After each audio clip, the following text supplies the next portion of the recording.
Yesu, huyu Yesu rafiki mwema. Yesu, huyu Yesu ninampenda.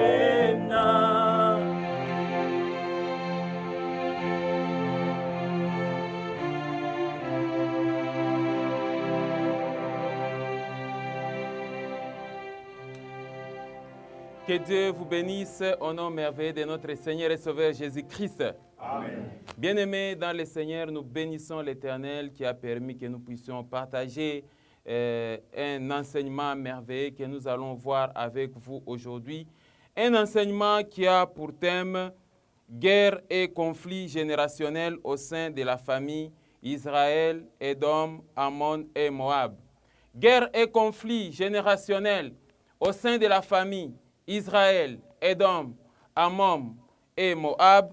C'est le thème que nous allons enseigner et que vous allez suivre la parole de Dieu. Est-ce que j'ai parlé à quelqu'un? Amen. Ce que vous devez reconnaître dans cet enseignement, mes chers frères et sœurs, c'est pour vous amener un peu à comprendre que les conflits générationnels, les guerres générationnelles ont toujours des répercussions sur la vie des chrétiens. Et très souvent, c'est ce qui est à la base de la sorcellerie dans nos familles. Est-ce que j'ai parlé à quelqu'un? Amen. Regardez ce qui se passe par rapport à ces 4 peuples. Et je vais essayer de vous faire voir que Israël, Édom, Moab, tout comme Ammon, c'est un même peuple. C'est presque, donc même pas presque, mais c'est la même famille. Est-ce que j'ai parlé à quelqu'un? Amen. Bien-aimés dans le Seigneur, quand les enfants d'Israël sont libérés de l'esclavage des pharaons en Égypte, Dieu va les conduire maintenant vers la terre promise, mais en passant par les déserts. Amen, amen. Amen. Mais toutefois, le Seigneur dit que de l'Égypte vers Canaan, Israël doit faire face à plusieurs résistances. Israël doit faire face à plusieurs guerres, plusieurs affrontements, plusieurs combats.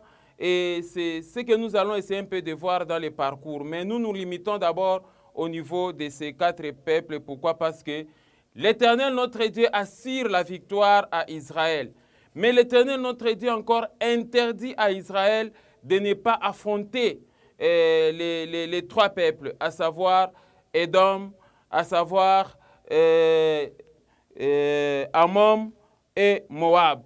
Est-ce que j'ai parlé à quelqu'un? Amen. Alors schématiquement, je vais vous expliquer comment ça se passe.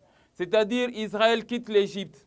Il va rencontrer Édom, il va rencontrer Ammon et il va rencontrer Moab avant d'arriver à Canaan. Ceci n'est pas synonyme qu'Israël n'a pas rencontré d'autres adversités.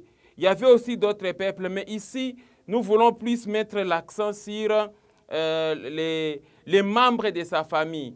Donc, Édom, Ammon et Moab sont les membres des familles d'Israël. Est-ce que j'ai parlé à quelqu'un? Amen. Mais cette fois-ci, Dieu interdit à Israël de ne pas affronter les membres de sa famille le long de son parcours plutôt. Est-ce que j'ai parlé à quelqu'un? Amen. Maintenant, nous devons savoir le pourquoi. Pourquoi l'Éternel dit pas de guerre, pas de combat entre Israël et ces 3 peuples. Lisons Daniel chapitre 11, les versets 41 à 42. Vous allez comprendre quelque chose. Est-ce que j'ai parlé à quelqu'un? Amen. Regardez, c'est-à-dire Israël, il entrera dans le plus beau des pays et plusieurs succomberont. Mais Édom, Moab et les principaux des enfants d'Ammon seront délivrés de sa main. Ah, c'est merveilleux. Regardez le verset 42. Il étendra sa main sur divers pays et le pays d'Égypte n'échappera point. Amen, amen. Amen. Ça, c'est Daniel qui est en train déjà d'expliquer ces choses. C'est Daniel qui reçoit la révélation pour parler de ce qui s'est passé. Et nous posons la question, pourquoi cette recommandation de l'Éternel? Amen, amen. Amen. De ne pas faire la guerre entre Israël et les peuples d'Édom, d'Ammon et Moab.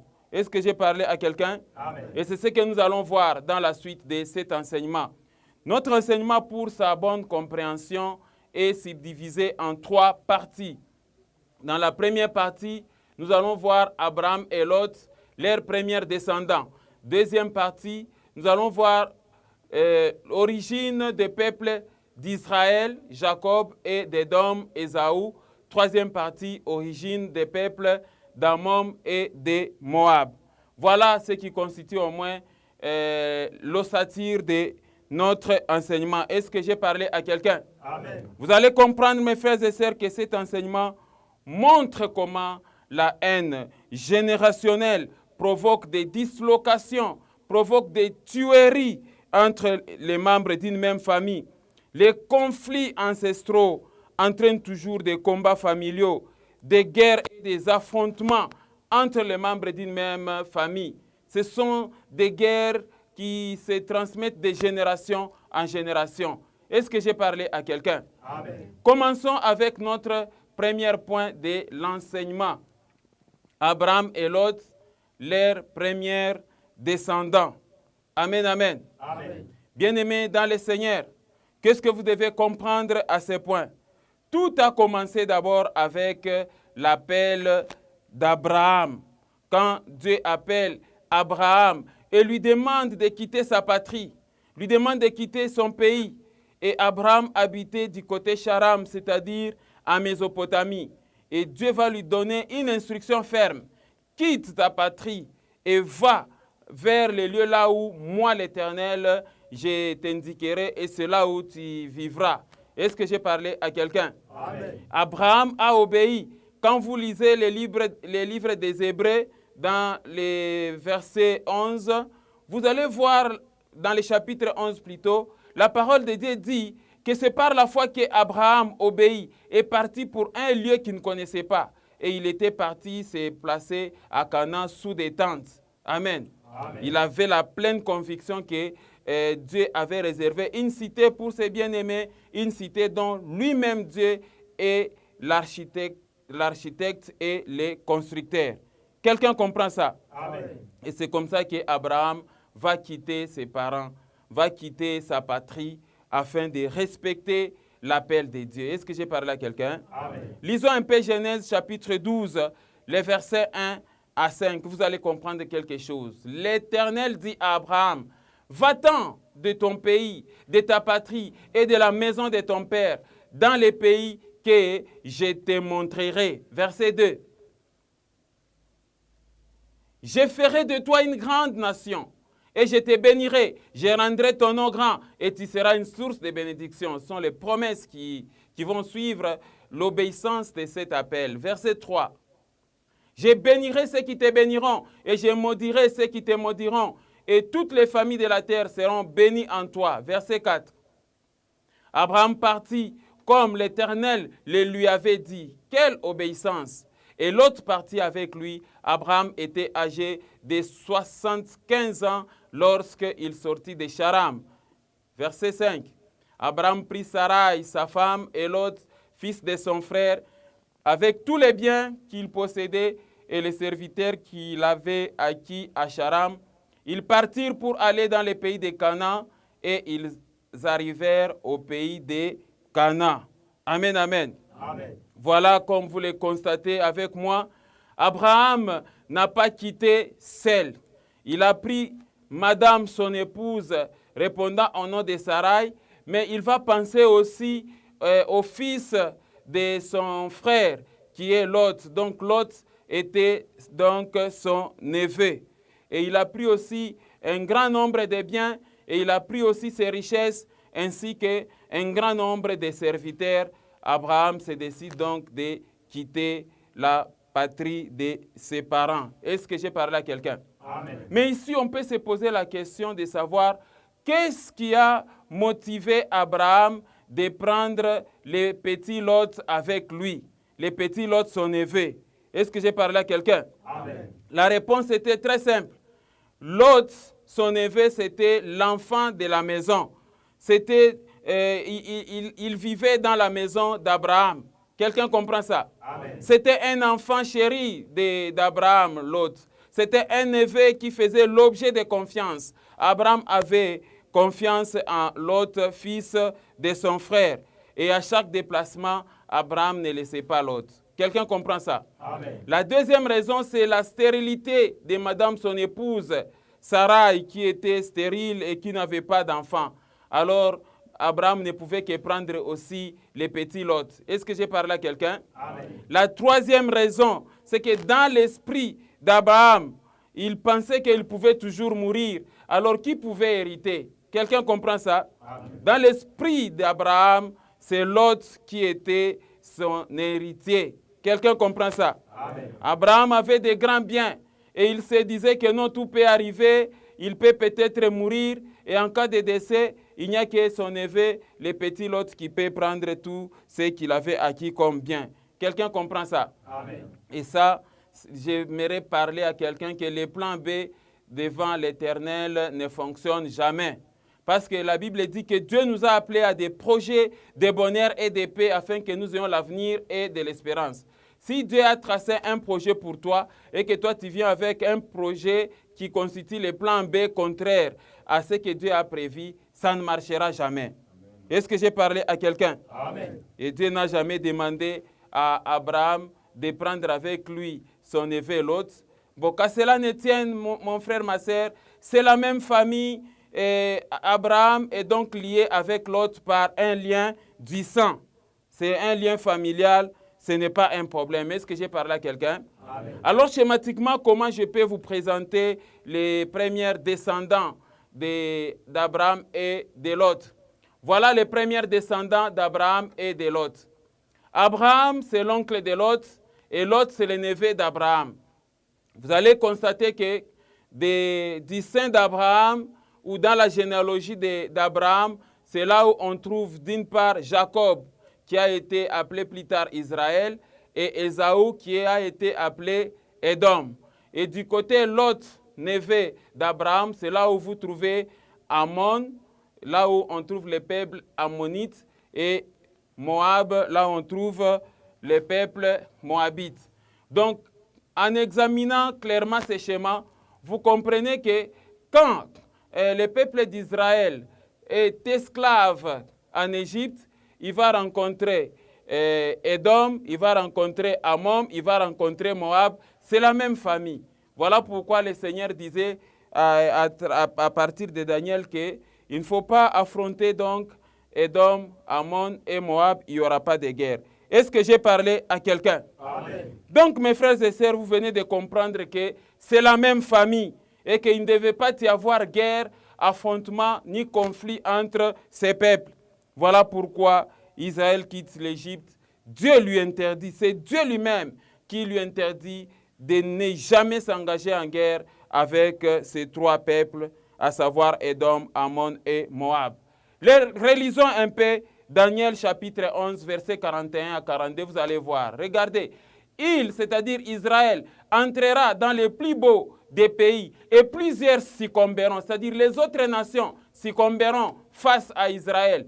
Mais Édom, Moab et les principaux des enfants d'Ammon seront délivrés de sa main, c'est-à-dire de la main d'Israël. Est-ce que j'ai parlé à quelqu'un? Amen. Regardez le verset 42. On dit, il étendra sa main sur divers pays et les pays d'Égypte n'échappera point. Amen. Amen. Bien-aimés dans le Seigneur, comme vous le constatez avec moi, Israël, Édom, Ammon et Moab sont les peuples ici d'Abraham et de Lot. Est-ce que j'ai parlé à quelqu'un? Amen. C'est donc, mes frères et sœurs, les peuples d'une même famille. Mais curieusement, dans la suite des temps, et quand vous allez comprendre cet enseignement, ces peuples membres d'une même famille vont s'affronter, vont s'engager dans une guerre, ils vont s'entretuer, ils vont contracter des sorcelleries, ils vont même se maudire, ils vont même arriver à recruter certains d'entre eux vers la sorcellerie et vers des dieux étrangers. Est-ce que c'est normal ça? Et ils vont même chercher à vivre en inimitié, exactement comme nos familles vivent de nos jours. Vous trouverez les gens qui sont dans une même famille, mais la famille est complètement divisée. C'est la guerre nuit et jour. Voilà pourquoi même nous avons l'habitude de dire que le combat spirituel est d'abord familial, parce que c'est un combat du sang. Est-ce que j'ai parlé à quelqu'un? Amen. Vous verrez ça dans la suite des temps. Alors que l'instruction de l'Éternel est très claire. il n'est pas question de s'affronter entre vous. Quelqu'un comprend ça? Amen. Pourquoi aujourd'hui dans nos familles, il y a la pauvreté? Pourquoi dans nos familles, la sorcellerie règne? Parce que l'oncle tel ne s'entend pas avec la tante telle, avec telle grand-mère et tel grand-père, avec tel cousin, tout ça, ainsi de suite. C'est du désordre dans nos familles. Il n'y a rien de nouveau sous le soleil. Regardez dans la suite de cet enseignement ce qu'Israël va faire face à Moab, face à Ammon, face à Ésaü, tout ça. Des familles en dislocation. Quelqu'un comprend ça? Amen. Le diable utilise les principes de diviser pour mieux régner. C'est comme ça que le diable cherche toujours à gérer les familles qui sont sur la terre en introduisant la sorcellerie, la haine et des conflits générationnels. Est-ce que j'ai parlé à quelqu'un? Amen. Passons à notre deuxième partie de l'enseignement. Notre deuxième partie de l'enseignement. Ici, nous allons voir maintenant origine des peuples d'Israël, nommé Jacob, et d'Édom, nommé Ésaü. Amen, amen. Amen. Suivez attentivement cet enseignement, mon frère, ma sœur. Je sais que vous serez édifiés et que vous allez écraser l'ignorance, parce que la Bible dit que mon peuple périt parce qu'il manque quoi? La connaissance. Voilà pourquoi nous vous donnons ces enseignements, afin d'ajouter encore la connaissance de la parole de Dieu dans votre vie chrétienne. Est-ce que j'ai parlé à quelqu'un? Amen. Je n'entrerai pas trop en détail quant à ce qui concerne ces points, parce qu'elle fait l'objet d'un autre enseignement dont je vous expliquerai plus tard. Mais laissez-moi vous présenter d'une manière synthétique l'origine des peuples d'Israël et l'origine des peuples d'Édom. Commençons avec l'origine du peuple d'Israël. Origine du peuple d'Israël qu'on l'appelle aussi Jacob, ou origine des peuples de Jacob. C'est la même chose parce que Jacob a été transformé en Israël. Amen. Amen. Brièvement, que devons-nous comprendre de cette origine? Tout est parti d'abord du couple Abraham. Vous vous souvenez qu'Abraham avait signé une alliance avec l'Éternel, notre Dieu, quand l'Éternel lui promet que je ferai de toi une grande nation. Sarah était stérile. C'est comme ça que quand nous prenons le couple Abraham avec madame son épouse Sarah, après 90 ans de stérilité, ils vont mettre au monde un petit garçon répondant au nom d'Isaac. Amen, amen. Amen. Dieu les a visités. Vous connaissez l'histoire. Aujourd'hui, nous n'entrerons pas trop en détail. Est-ce que j'ai parlé à quelqu'un? Amen. Alors, Isaac, de son côté, va faire un couple avec Rebecca. Rebecca était aussi stérile et après 20 ans de stérilité, finalement, Rebecca va mettre au monde des jumeaux.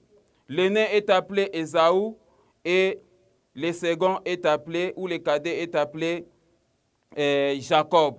Amen. Amen. Alors les jumeaux, quand bien même ils naissent le même jour, c'est par ordre de sortie qu'on essaie un peu de déterminer l'aîné et le cadet. C'est Ésaü qui était sorti avant et puis Jacob est venu après. Est-ce que j'ai parlé à quelqu'un? Amen. Et schématiquement, voilà comment on peut comprendre l'origine du peuple d'Israël.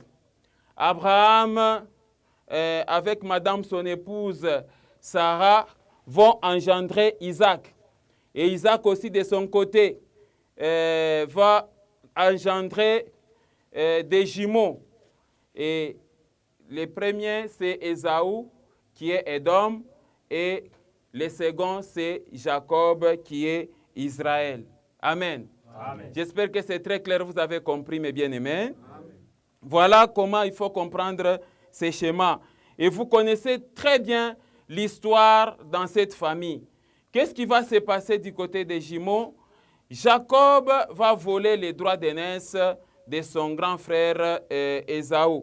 Jacob est béni par son papa Isaac suite aux erreurs graves d'Ésaü et au moyen aussi de la ruse de sa maman Rebecca, parce que Rebecca aimait bien Jacob et par contre Isaac aimait bien Ésaü parce que Ésaü lui amenait de temps en temps des gibiers comme comme Isaac aimait bien manger les gibiers, c'est comme ça qu'il aimait les garçons aînés. Et Jacob va acheter malignement les droits d'aînesse à Ésaü. Et comme Ésaü, plus tard, va chercher à réclamer les droits d'aînesse et qu'il ne trouve pas ces droits d'aînesse-là, il va cultiver la haine contre son frère Jacob. C'est comme ça que sa maman va demander à Jacob de fuir vers Laban, son oncle, parce que son grand frère Ésaü cherchait à les tuer. Vous connaissez bien l'histoire. Est-ce que j'ai parlé à quelqu'un? Amen. Et quand Jacob s'en va chez son oncle Laban, et là, il va tomber amoureux de Rachel, fille de son oncle.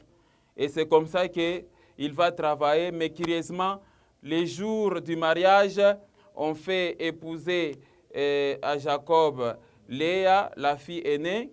Et finalement, Jacob avait pris encore Rachel après 7 ans de travail.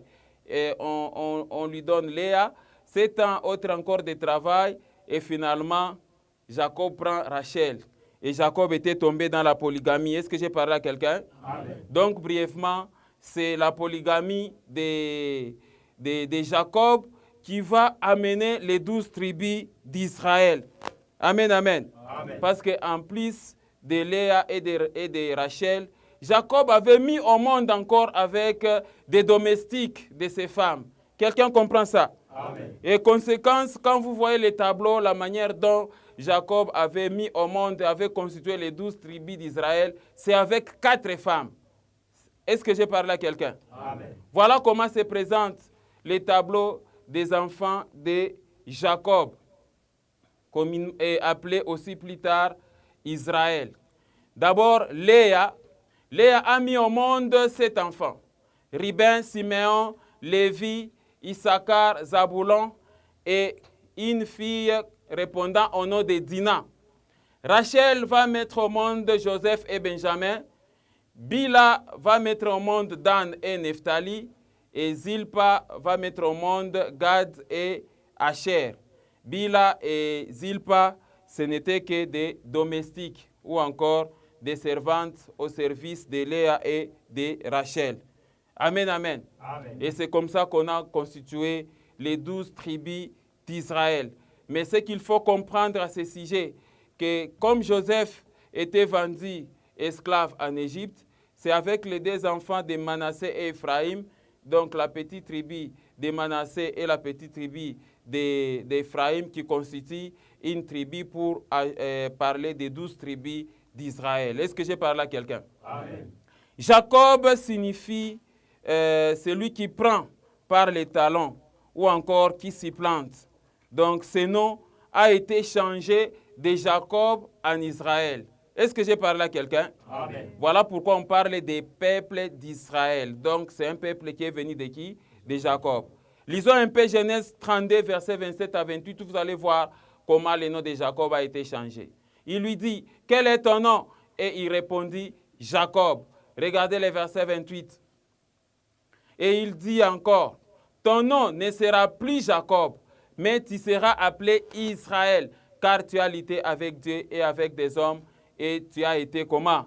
Vainqueur. Amen, amen. Amen. Bien-aimés dans le Seigneur, ça valait la peine que le nom de Jacob soit changé, parce qu'à cause du vol, l'homme avait volé la bénédiction de son grand frère. Il était comme, en quelque sorte, comme un escroc. J'avais déjà donné cet enseignement. Est-ce que j'ai parlé à quelqu'un? Amen. Vous connaissez bien l'histoire, Joseph vendu en Égypte à cause de la haine de ses frères, parce qu'ils habitaient au nombre de 12 avec 4 femmes. Joseph, à cause de la haine de ses frères, est vendu en Égypte. Et de là, il va travailler chez Potiphar. Finalement, il est à la royauté. Curieusement, la famine éclate à Canaan. C'est 11 frères qui vont aller chercher à manger en Égypte. Ils trouvent là Joseph comme responsable de tout ça. Est-ce que j'ai parlé à quelqu'un? Amen. Et Joseph va décider de garder ses frères en Égypte. Des siècles plus tard, Joseph va mourir et finalement, les 12 tribus d'Israël sont restées esclaves en Égypte et finalement Canaan est resté sans Jacob et ses enfants. Est-ce que j'ai parlé à quelqu'un? Or, Canaan, c'était la terre promise, il devait toujours entrer. Lisons un peu Genèse chapitre 50, versets 15 à 20. Vous allez voir, après la mort de Jacob, nommé Israël. Quand les frères de Joseph virent que leur père était mort, c'est-à-dire Israël était décédé, ils dirent, si Joseph nous prenait en haine et nous rendait tout le mal que nous lui avons fait, verset 16, et ils firent dire à Joseph, ton père a donné cet ordre avant de mourir. Verset 17. Vous parlerez ainsi à Joseph. Oh, pardonne les crimes de tes frères et leurs péchés, car ils t'ont fait du mal. Pardonne maintenant les péchés des serviteurs du Dieu de ton père. Joseph pleura en entendant ces paroles. Voilà un testament qu'un parent doit laisser à ses enfants. Est-ce que j'ai parlé à quelqu'un? Verset 18. Ses frères vinrent eux-mêmes se prosterner devant lui et ils dirent, nous sommes tes serviteurs. Verset 19. Joseph leur dit, soyez sans crainte, car suis-je à la place de Dieu? Voilà un homme qui n'est pas rancunier. Verset 20.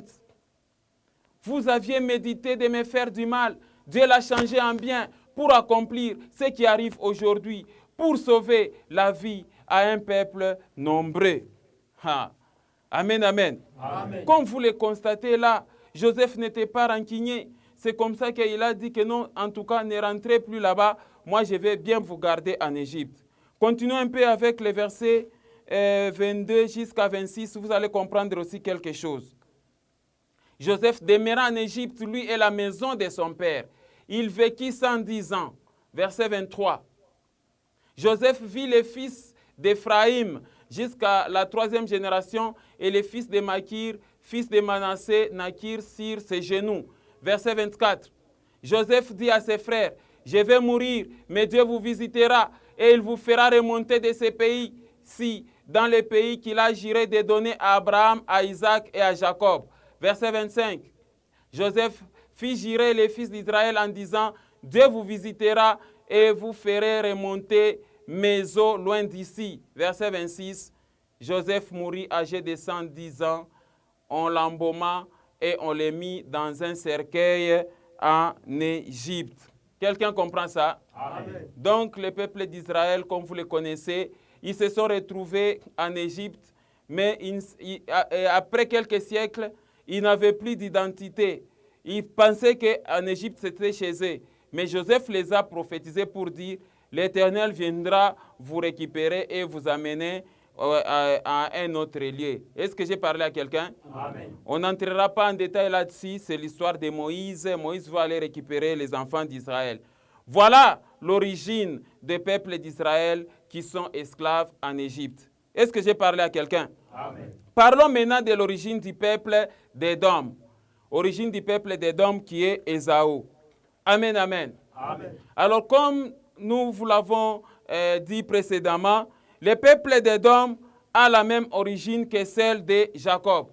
Et si on essaie encore de jeter un coup d'œil sur les schémas précédents, vous voyez qu'il y a Abraham et Sarah qui enfantent Isaac, Isaac et Rebecca enfantent des jumeaux, et l'aîné c'est Ésaü, Édom, et puis Jacob qui est Israël. Quelqu'un comprend ça? Amen. Donc c'est presque la même origine, et Israël et Édom.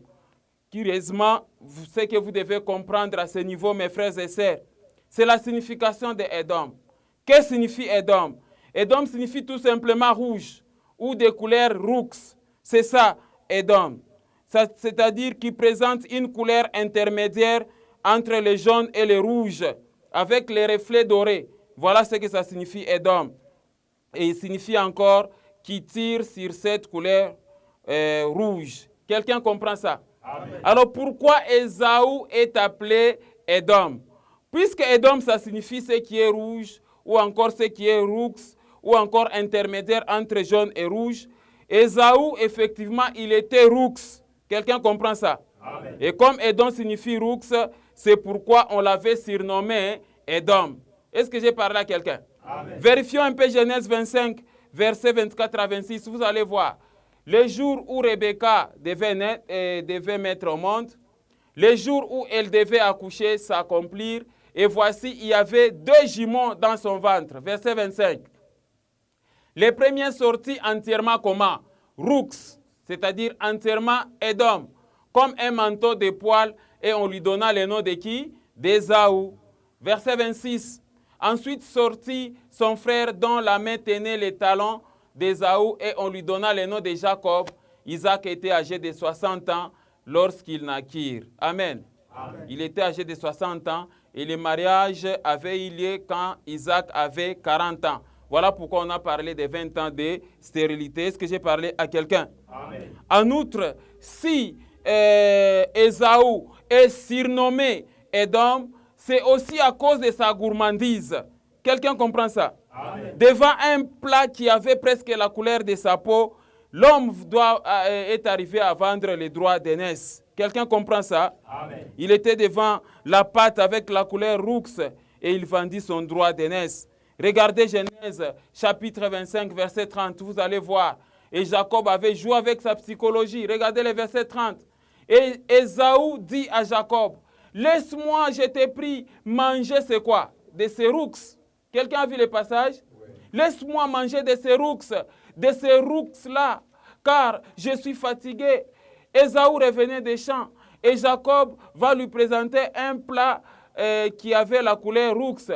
Et c'est comme ça que la Bible dit, Ésaü dit à Jacob, laisse-moi, je t'ai pris manger de ces roux-là, car je suis fatigué. Et regardez la dernière phrase, c'est pour cela qu'on a donné à Ésaü le nom de qui? D'Édom. Amen, amen. Amen. Quelqu'un a vu le passage? Voilà, mes frères et sœurs, donc quand on parle de la population d'Édom, quand on parle des peuples d'Édom, donc on parle de qui? D'Ésaü. Quelqu'un comprend ça? Amen. Et quand on parle des peuples d'Israël, on parle de qui? De Jacob. C'est la même famille. Est-ce que j'ai parlé à quelqu'un? Amen. Regardez aussi Genèse chapitre 36. Regardez les versets 8 à 9. Vous allez voir. Ésaü s'établit dans la montagne de Séhir. Et Ésaü, c'est qui? C'est Édom. Vous voyez ça? Regardez le verset 9. Le verset 9. Voici la postérité d'Ésaü, père de qui? D'Édom, dans la montagne de Séhir. Regardez le verset suivant. Regardez le verset 19. Ce sont là les fils d'Ésaü. Et ce sont là leurs chefs des tribus. Et la Bible continue à insister. Ésaü, c'est qui? C'est Édom. Amen, amen. Amen. Bon, imaginez-vous, quand le peuple d'Israël devait quitter l'Égypte et rencontrer Édom, est-ce qu'ils devaient s'affronter? Non. Quelqu'un comprend ça? Amen. Parce qu'ils sont cousins germains. Amen. Amen. Alors, schématiquement, mes frères et sœurs, regardez comment Ésaü et Israël sont liés, ou encore le peuple Édom et le peuple d'Israël sont liés. Quelqu'un comprend ça? Amen. Donc, quand on parle de l'origine du peuple d'Israël, Jacob et d'Édom, vous avez Abraham et Sarah qui engendrent Isaac, et Isaac et Rebecca engendrent des jumeaux, Ésaü, Édom et Jacob, Israël. Et Ésaü, Édom et Jacob, Israël sont frères. Quelqu'un comprend ça? Amen. Et tous les peuples d'Édom ont comme origine Ésaü. Et tous les peuples d'Israël ont comme origine Jacob. Quelqu'un comprend ça? Amen. Donc les peuples d'Édom et les peuples d'Israël sont des véritables cousins germains, sont des frères. Amen, amen. Amen. Voilà pourquoi l'Éternel, quand Israël quitte Égypte, il va dire à Israël que si vous rencontrez Édom, ne vous affrontez pas. Est-ce que j'ai parlé à quelqu'un? Amen. Alors, passons au point C. Les peuples d'Israël, en partance vers Canaan, demandent un passage à leurs frères peuples d'Édom. Amen, amen. Amen. Quelqu'un est en train de comprendre l'enseignement, j'espère. Amen. Bien-aimés dans le Seigneur, ici maintenant, on se retrouve dans une situation où le peuple d'Israël, esclave en Égypte, doit regagner sa patrie, les lieux où coule le lait et le miel, c'est-à-dire entrer d'aller vers Canaan, et rencontre les premiers obstacles. Quelqu'un comprend ça? Amen. Et le premier obstacle, c'est Édom. Comment expliquer que ton frère peut être un obstacle? Amen. Amen. Voilà comment ça se présente. Israël, sous la conduite de Moïse, quitte Égypte et il arrive dans le territoire d'Édom et il trouve là-bas un obstacle. Quelqu'un comprend ça? C'est le premier obstacle. Il y a eu d'autres obstacles, mais ici nous sommes devant les obstacles familiales. Amen, amen. Amen. Parce que quand Israël va quitter Édom, il va encore aller vers où? Amon. Ça sera là le deuxième obstacle. Amon, je vais vous montrer aussi leur origine. Et je vous avais déjà montré ça au début. Et quand Israël quitte Amon vers Canaan, il trouve encore un autre obstacle, c'est Moab. Amen, amen, amen. Toujours les mêmes membres des familles.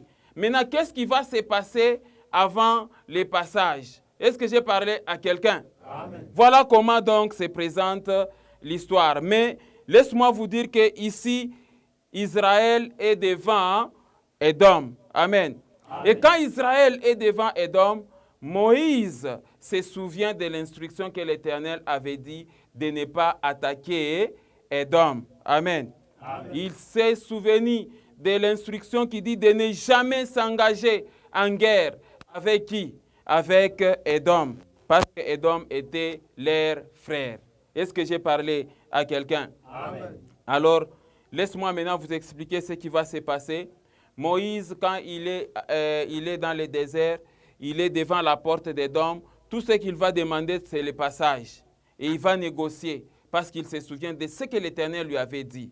On peut vérifier ça en Deutéronome chapitre 23, verset 7. Ça, c'est l'Éternel, notre Dieu, qui parle à Moïse.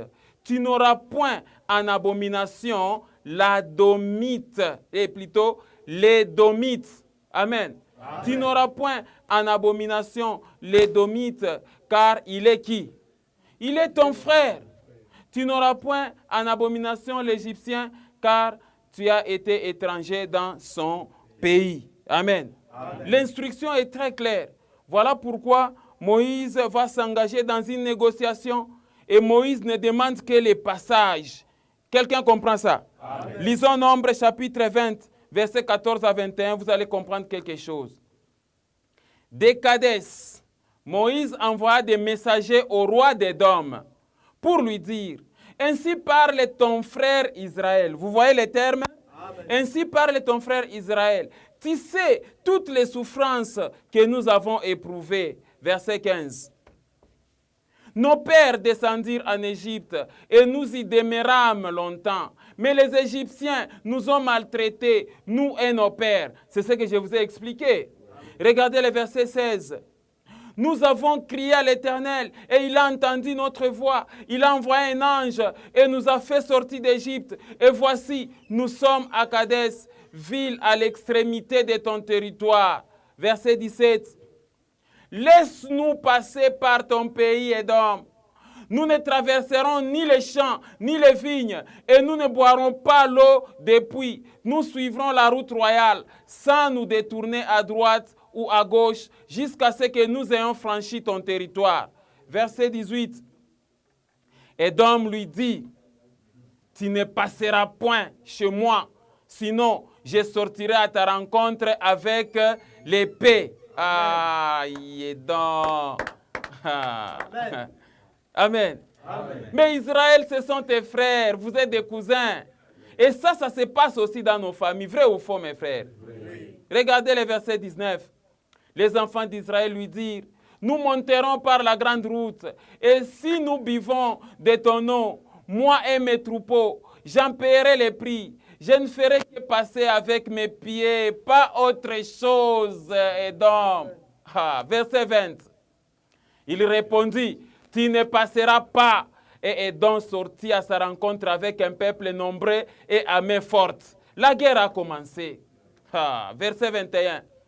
Ainsi, Édom refusa de donner passage à Israël par son territoire et Israël se détournant de lui. Amen, amen. Amen. Ce sont des histoires, mes frères et sœurs, qui font vraiment pitié. Hein? Amen. Amen. Ils ont refusé. Et vous savez pourquoi? Parce qu'à cause des conflits générationnels, Édom s'est rappelé que non, voilà le peuple d'Israël. Ce sont les enfants de leur papa avait volé les droits d'aînesse à notre papa. Pas question, ils ne vont pas passer. Ah. Amen. Amen. Ce n'est pas possible ce qui se passe dans nos familles aujourd'hui. Vous allez voir que les conflits dans nos familles est aussi, c'est presque la même chose. Alors qu'ils sont cousins. Amen, amen. Amen. Vous devez comprendre ces choses, mes frères et sœurs. Ils sont cousins, ils sont frères germains. Et même Balaam, dans son oracle, dans son oracle sur Israël, parle de Jacob, qui sera maître d'Édom. Pourquoi? Parce qu'Édom a refusé. Est-ce que j'ai parlé à quelqu'un? Il dit, Israël, Jacob sera maître d'Édom. C'est ça la conséquence du refus du passage, des conflits générationnels qui amènent toujours des guerres entre frères. Lisons un peu l'oracle de Balaam en Nombre 24, 15 à 19. Vous allez comprendre quelque chose. Balaam prononça son oracle et dit, parole de Balaam, fils de Béor, parole de l'homme qui a l'œil ouvert. Verset 16. Parole de celui qui entend les paroles de Dieu, de celui qui connaît les desseins du Très-Haut, de celui qui voit la vision du Tout-Puissant, de celui qui se prosterne et dont les yeux s'ouvrent. Il se vante trop, Balaam. On reviendra sur les oracles de Balaam. Verset 17. Je le vois, mais non maintenant. Je le contemple, mais non de près. Un astre sort de Jacob. Un sceptre s'élève d'Israël. Il perce les flancs de Moab et il abat tous les enfants de Seth. Verset 18. Il sera maître de qui? D'Édom. Il sera maître de Séhir, ses ennemis. Israël manifeste sa force. C'est ça le problème. Amen. Ses cousins ont bloqué. Or, Israël devait passer. C'est ça le problème. Maintenant, c'est la guerre. Verset 19. Celui qui sort de Jacob règne en souverain. Il fait périr ceux qui s'échappent des villes. Amen, amen. Amen. Voilà le premier affrontement qui a eu lieu entre Israël et Édom. Des cousins qui se sont entretués pour rien et pourtant l'Éternel avait dit pas de guerre. Est-ce que j'ai parlé à quelqu'un? Passons à notre dernière partie de l'enseignement. Origine des peuples d'Ammon et de Moab. Amen. Amen. Alors, qu'est-ce que je peux vous expliquer ici, mes frères et sœurs, à titre de rappel? Lot, neveu d'Abraham, habitait du côté de Sodome et Gomorrhe. Et à Sodome et Gomorrhe, il y avait des peuples sans pudeur. Il y avait de l'impudicité, de l'homosexualité, des ambiances nocturnes et journalières. Il y avait tellement de la méchanceté à telle enseigne que l'Éternel s'est décidé de détruire Sodome et Gomorrhe. Amen. Amen. Et c'est comme ça que Dieu va prendre l'option d'informer Abraham. Quelqu'un comprend ça? Amen. Et comme Abraham aimait bien Lot et qu'il était conscient que Lot habitait de ce côté-là, c'est comme ça qu'Abraham a commencé à intercéder à l'Éternel. Et si tu trouvais même un seul juste, si tu trouvais 50 justes, si tu trouvais même un juste, tout ça. Pourquoi? Parce qu'Abraham aimait bien Lot. C'est comme ça que Abraham a prié pour Lot, l'Éternel a exaucé sa prière. Et c'est comme ça que l'Éternel va envoyer des anges pour aller retirer Lot et sa famille avant la destruction de Sodome et Gomorrhe. Est-ce que j'ai parlé à quelqu'un? Amen. Alors, au total, 4 personnes, membres des familles de Lot, sont sortis de Sodome et Gomorrhe avec une ferme instruction de ne pas regarder en arrière quand le feu descendra du ciel pour écraser Sodome et Gomorrhe ainsi que ses habitants. Est-ce que j'ai parlé à quelqu'un? Amen. Lot est sorti là-bas avec madame, son épouse, répondant au nom d'Ado. On l'appelait aussi Edith. Et il y avait aussi ses 2 filles. Curieusement, la femme de Lot n'a pas respecté l'instruction. Quand le feu a commencé à descendre, au bruit du tonnerre, la femme de Lot a regardé en arrière et finalement, elle a été transformée en statue d'Israël. Vous connaissez bien l'histoire. J'ai parlé à quelqu'un. Amen. La femme de Lot a désobéi et transformée en statue d'Israël. Et M. Lot est resté seul seulement avec ses 2 filles, mais cette fois-ci sans généalogie, sans descendance. Alors, les deux filles de Lot se sont dit, nous risquons de ne pas avoir la descendance. Tout ce qu'il fallait faire, c'est d'enivrer leur papa et que les deux filles fassent les enfants avec leur papa. Quelqu'un comprend ça? Amen. Lisons Genèse chapitre 19, versets 30 à 38. Regardez. Lot quitta Tsoar pour la hauteur et se fixa sur la montagne avec ses deux filles, car il craignait de rester à Tsoar. Il habita dans une caverne, lui et ses deux filles. Verset 31. Le verset 31 dit ceci. L'aîné dit à la plus jeune, « Notre père est vieux, et il n'y a point d'homme dans la contrée pour venir vers nous selon l'usage de tous les pays. » 32. « Viens, faisons boire du vin à notre père et couchons avec lui, afin que nous conservions la race de notre père. » Verset 33. Elles firent donc boire du vin à leur père cette nuit-là, et l'aîné alla coucher avec son père. Il ne s'aperçut ni quand elle se coucha, ni quand elle se leva. Verset 34. Le lendemain, l'aîné dit à la plus jeune, « Voici, j'ai couché la nuit dernière avec mon père.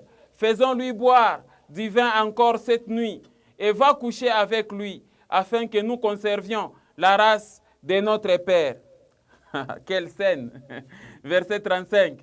Elles firent boire du vin à leur père encore cette nuit-là, et la cadette alla coucher avec lui. Il ne s'aperçut ni quand elle se coucha, ni quand elle se leva. Verset 36. Les deux filles de Lot devinrent enceintes de leur père. Verset 37. L'aîné enfanta un fils qu'elle appela du nom de Moab. C'est le père de qui? Des Moabites jusqu'à ce jour. Verset 38. La plus jeune enfanta aussi un fils qu'elle appela du nom de Ben-Ami. C'est le père des Ammonites jusqu'à ce jour. Ah, quelle scène! Amen, amen, Amen. Vous voyez, Lot avait perdu des richesses là-bas à Sodome, à Gomorrhe.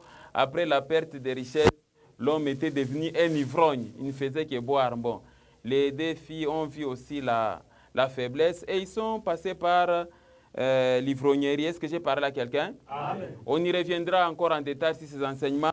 Mais quelle est l'origine? Schématiquement, voilà comment se présente l'origine des peuples ammonites et les peuples moabites.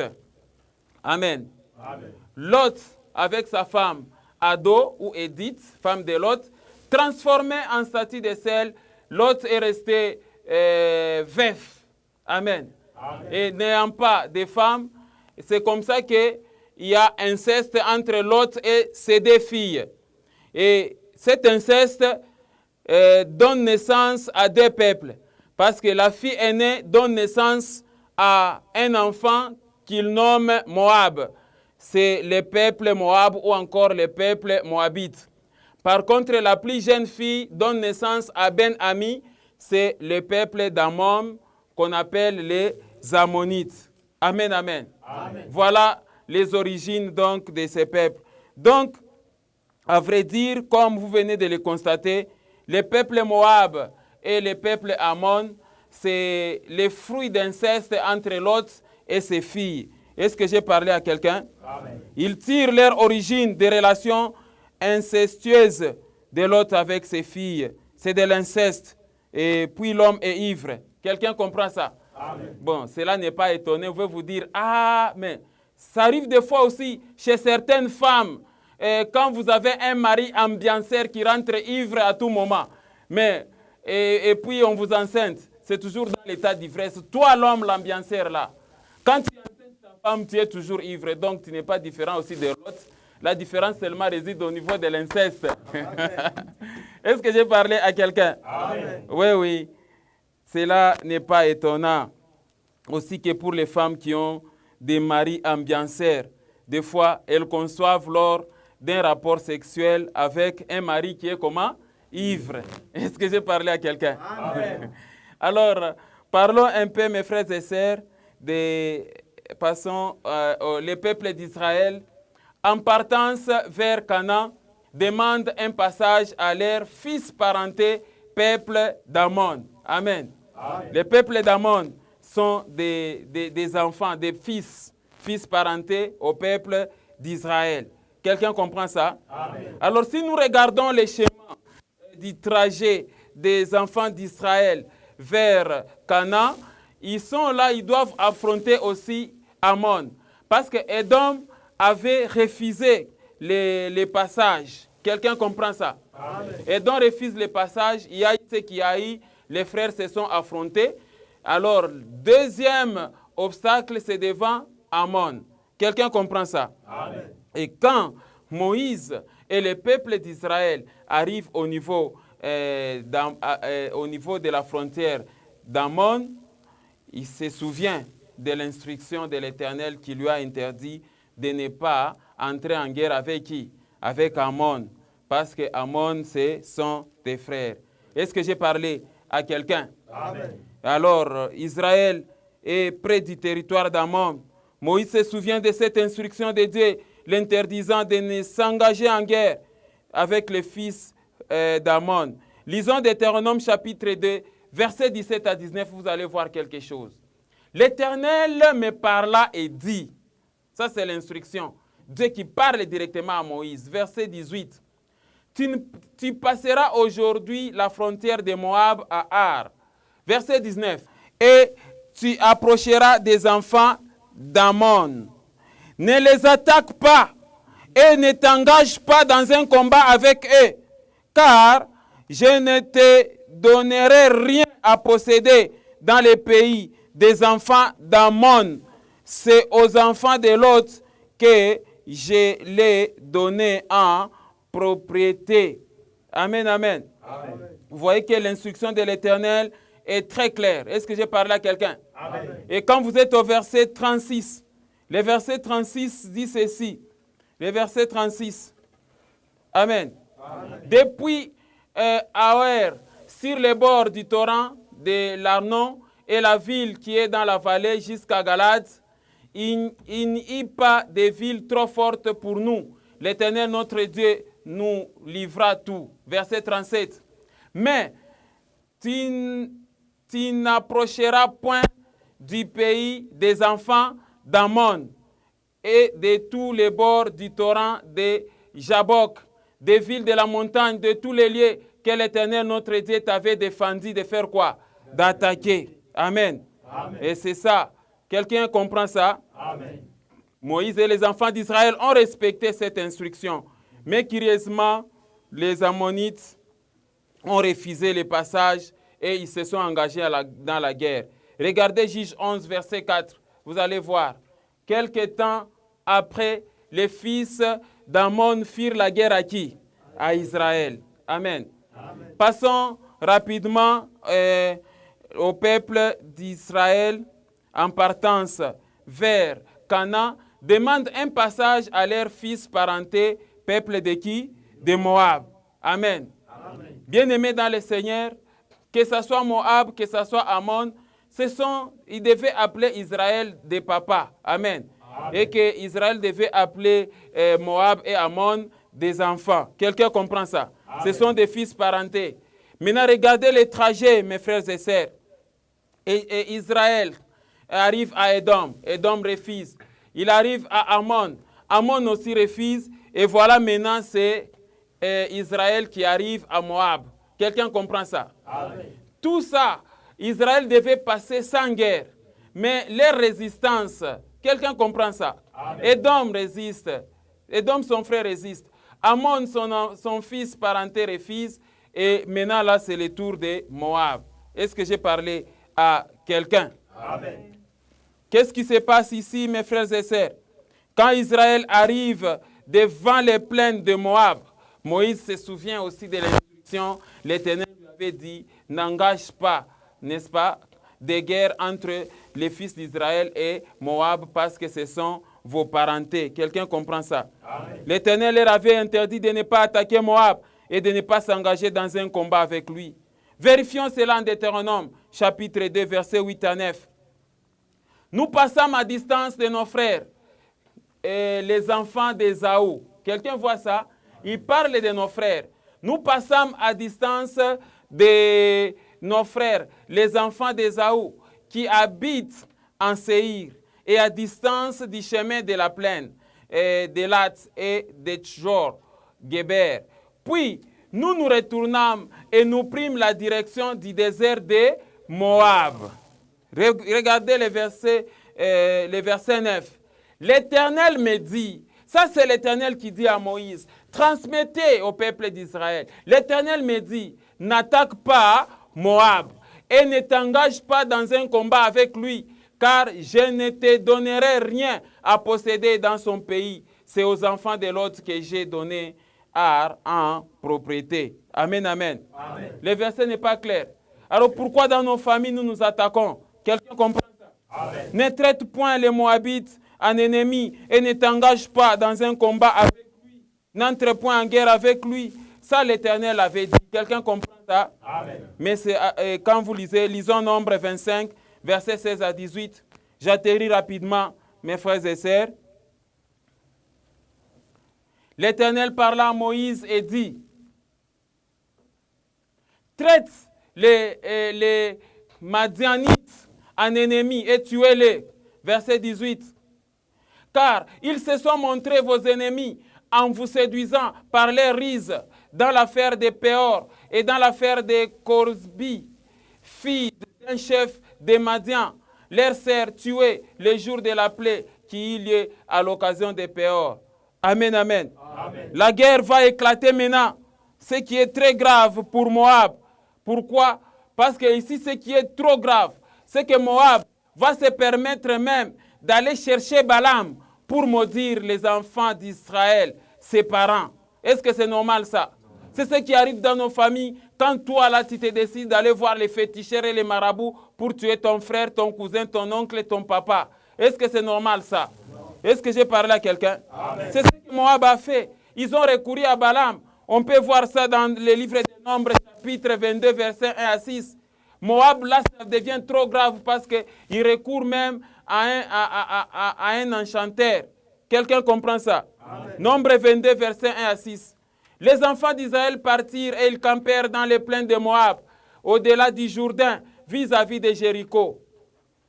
Verset 2. Balak, fils de Tzippor, vit tout ce qu'Israël avait fait aux Amoréens. Verset 3. Et Moab fit très effrayé en face d'un peuple aussi nombreux. Mais ce sont tes parents, ils vont juste demander le passage. Il fit saisi des terreurs en face des enfants d'Israël. Regardez le verset 4. Moab dit aux anciens de Madian, cette multitude va dévorer tout ce qui nous entoure, comme les baies broutes, la verdure des champs. Balak, fils de Tzippor, était alors roi de Moab.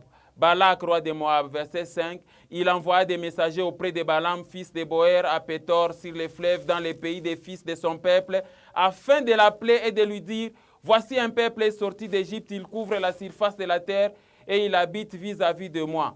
Mais tu connais bien ces peuples-là? Amen. Amen. Il connaissait bien l'histoire. Verset 6. Viens, je te prie, maudis-moi ces peuples, qu'on maudisse ton sang. Ah la Moab. Car il est plus puissant que moi. Peut-être ainsi pourrais-je les battre et les chasserai-je du pays, car je sais que celui que tu bénis est béni et que celui que tu maudis est maudit. Amen. Amen. La guerre avait éclaté entre Israël et Ammon et Moab, tout simplement parce que Moab et Ammon, ce sont eux qui avaient provoqué cette guerre. Quelqu'un comprend ça? Amen. Mais ça devient très grave pour Moab, on y reviendra. Lisons un peu Sophonie, chapitre 2, versets 8 à 9, vous allez comprendre quelque chose. Ainsi parle l'Éternel, j'ai entendu les injures de Moab et les outrages des enfants d'Ammon, quand ils insultaient mon peuple. Amen. Amen. Ils étaient des impolis, n'est-ce pas? Parce qu'Israël sont les parents, vous êtes les enfants. Quelqu'un comprend ça? Amen. Quand ils insultaient mon peuple et s'élevaient avec arrogance contre ses entière, imaginez-vous. Amen. Amen. Verset 9. C'est pourquoi je suis vivant, dit l'Éternel des armées, les dieux d'Israël. Moab sera comme Sodome, et les enfants d'Ammon comme Gomorrhe, un lieu couvert de ronces, une mine de sel, un désert pour toujours. Les restes de mon peuple les pillera, les restes de ma nation les possédera. Voilà la conséquence, Moab, ton impolitesse, et toi, Ammon. Voilà ce qui est arrivé. Les enfants d'Israël avaient une instruction de ne pas vous attaquer. Mais voilà, vous avez vous-même commis des bêtises. Maintenant, regardez la conséquence de la sanction de Moab et de Ammon. Parce que ce sont des enfants qui étaient impolis vis-à-vis de leurs parents Israël. Deutéronome 23, 2 à 3, vous allez comprendre quelque chose. Celui qui est issu d'une union illicite, Amen. Amen. N'entrera point dans l'assemblée de l'Éternel. Amen. Même sa 10e génération n'entrera point dans l'assemblée de l'Éternel. Vous savez pourquoi ces dispositions? Parce que Moab et Ammon sont ici de l'inceste. Et ils se sont rebellés contre leurs frères et leurs parents Israël. Quelqu'un comprend ça? Amen. Regardez les versets suivants. Les versets 3. Commençons avec le verset 2. Comme ça, on va bien enchaîner. Le verset 2 est très clair. Celui qui est ici d'une union illicite n'entrera point dans l'assemblée de l'Éternel. Même sa 10e génération n'entrera point dans l'assemblée de l'Éternel. Verset 3. L'Ammonite et les Moabites n'entreront point dans l'assemblée de l'Éternel. Même à la 10e génération et à perpétuité. Amen. Amen. Ça, c'était ça la sanction. Quelqu'un comprend ça? Amen. Mais attention, avec la période de la grâce, la période du sang de l'agneau, il ne faudrait pas que vous puissiez chasser dans vos églises les gens qui sont nés dans des relations illicites. Non, non, vous pouvez les faire entrer. Est-ce que j'ai parlé à quelqu'un? Je reviendrai en détail pour expliquer ces choses. Quelles sont les recommandations du Seigneur pour terminer? Quelles sont les recommandations du Seigneur? Alors, mes frères et sœurs, vous qui avez suivi cet enseignement du début jusqu'à la fin, j'aimerais vous donner tout simplement 4 principes qui constituent les recommandations dans cet enseignement. Principe de la vie en famille, en communauté, à l'église, partout là où vous vous retrouverez. Ne traitez jamais vos frères en ennemis. 2. Ne vous engagez pas dans les combats avec vos frères, en famille ou ailleurs, à l'église, partout. 3. N'entrez point en guerre avec vos frères. Évitez la haine et les conflits générationnels. Et enfin, ne trahissez jamais vos frères en famille. Est-ce que j'ai parlé à quelqu'un? Amen, amen. Amen. Respectez seulement ces principes. Toi, la femme qui est en train de m'écouter à cet instant, il ne faut pas considérer ton mari comme ton ennemi. Toi aussi, le mari là, il ne faut pas considérer ta femme comme ton ennemi. Est-ce que j'ai parlé à quelqu'un?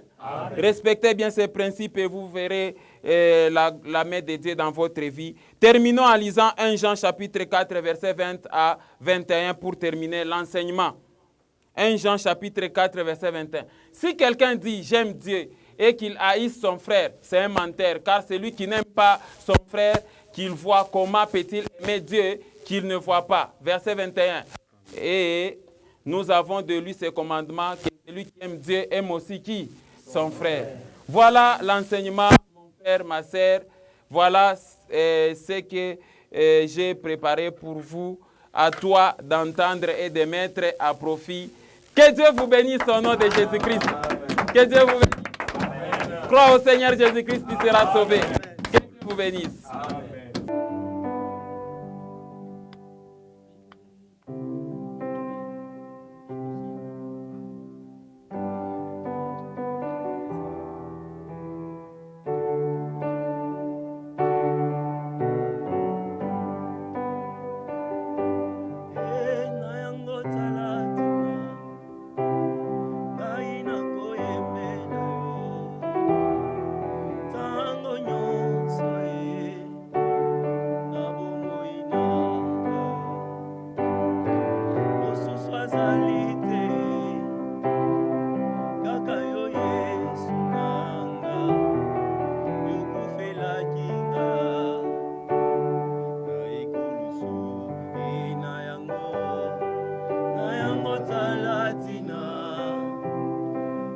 nakoyembela yo ntango nyonso na bomoi nanga mosusu azali te kaka yo Yesu nanga yokufelaki nga na ekulusu ina yango tala tina ngai nakoyembela yo ntango nyonso na bomoi nanga mosusu azali te kaka yo Yesu nanga yokufelaki nga na ekulusu ina njomana mimi nakuimbia saa yote mu maisha yangu, mwingine haiko mpaka we Yesu wangu ulinikufia msalabani.